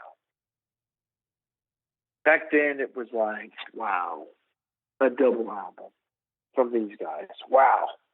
But We sold a crap ton of those. It was huge. And yeah, absolutely. And there's a lot of good stuff on there. A lot of good stuff. I would have put it out as, I mean, I'm not part of their focus group at that point, and we're talking, oh, I'm sorry, how many years later? You know? But I would have done it a little different, but those guys had enough people behind them to figure it out. So, you know, it still has a lot of awesome material on it. That's for sure. Yeah, I mean, and it's, the production is still great. I mean, vocals aside, absolutely, there's some really amazing sounds going on there. They got their big widescreen sound on that album. Yeah, and absolutely, very different from what came before. It definitely stood out among the rest, and it was their last major album. They would never hit those heights again. This was like the height of their career. Melancholy. This was it. Yeah. And so we have only one album left on our 25 best from 25 years ago. And as usual, this is a high mutual. High mutual. We figured this one we had to go out on it, and this would be Radiohead's sophomore album, The Bends, which came out in 1995, known best for the singles Fake Plastic Trees, Street Spirit, and Just. And for anyone who was concerned or thought that they were going to be a flash in the pan one-hit wonder with Creep, this was a big reminder that these guys were really just getting started as far as their career was concerned. And definitely showed them kind of experimenting and trying out new sounds and just kind of going for it. My story on this is that it was December 31st at my record store in Barton Creek Mall at the Music Land there, and I was running through the Billboard magazine that we got that year or that week, because we always got Billboard magazine always sent to us. And in that magazine, Capitol Records had taken out an ad saying, it was all about little headlines about certain albums, well, and not just Capitol, but all the albums or all the record labels did. And Capitol Records took one out on Radiohead, The Bends. And in one of the quotes, because they had a page, and I wish it still had the page, but one of the pages, it said, "This year's Joshua Tree." Now, I had a guy that I was working with that night, because, we're leaving early. We're leaving 6:00 at night. He was like, "Hey, have you seen this? I know you like U2." And I was like, "Okay, so U2, I mean, they didn't put out a record this year, Said Radiohead, The Bends. I was like, "Oh, okay, that record." And he said that it quoted in it that this year's Joshua Tree for being Radiohead, The Bends. I was like, "Really?" And I hadn't heard a thing off of that record. Nothing. And so I went over, and the days of the 90s, and you just walk over, you pick out the record, and you put it on.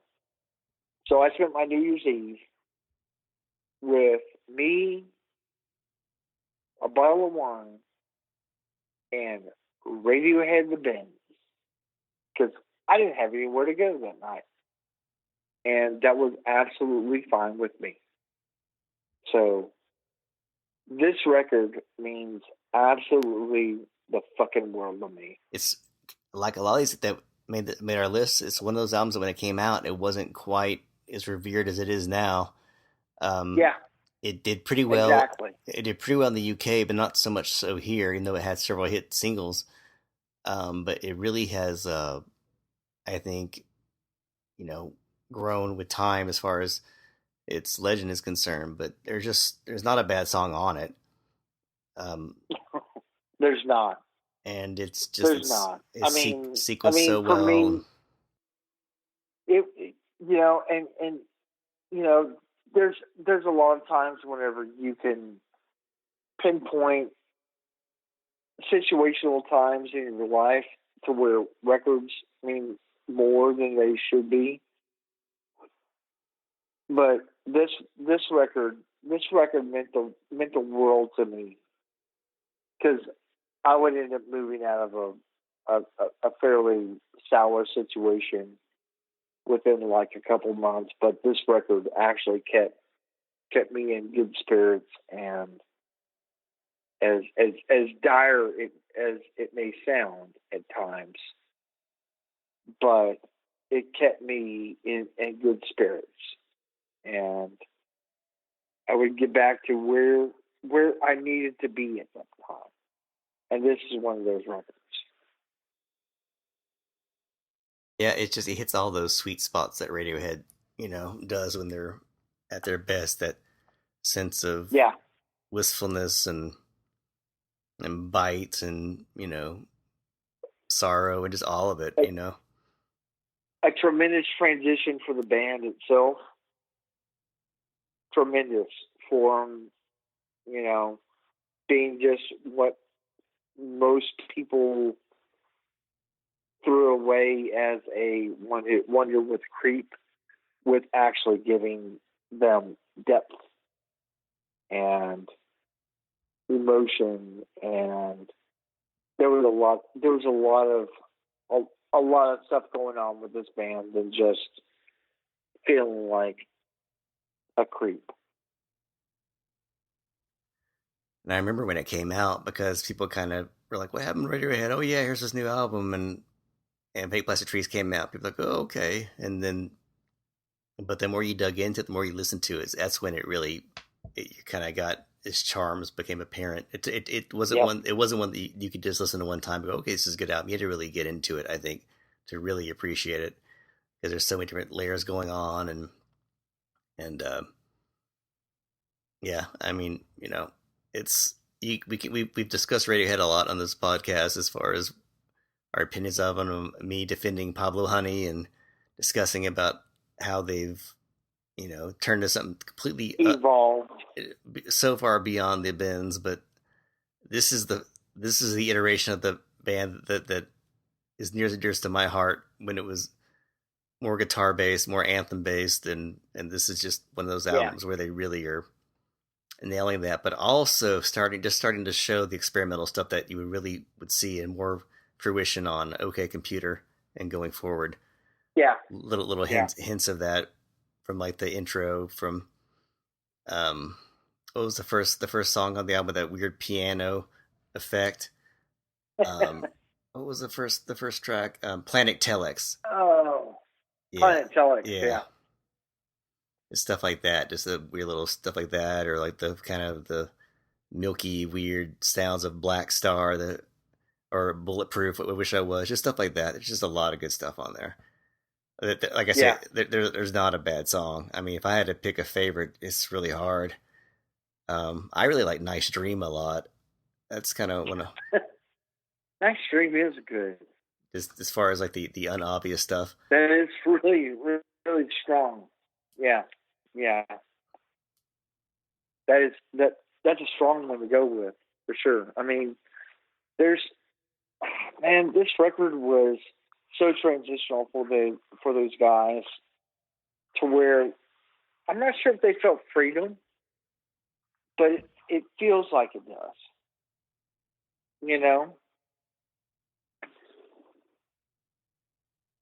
It feels like they actually had freedom.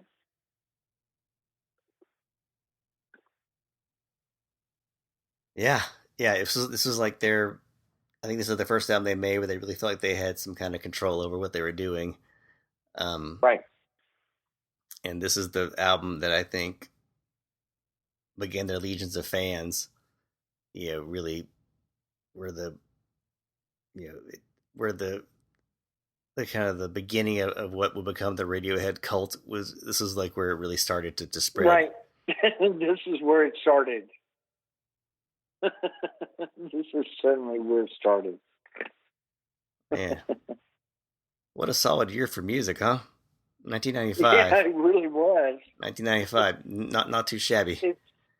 It's a Lollapalooza year, if you ask me. Yeah, the last good Lollapalooza year. So, well, Well, folks, we appreciate everybody listening in. Thank you so much.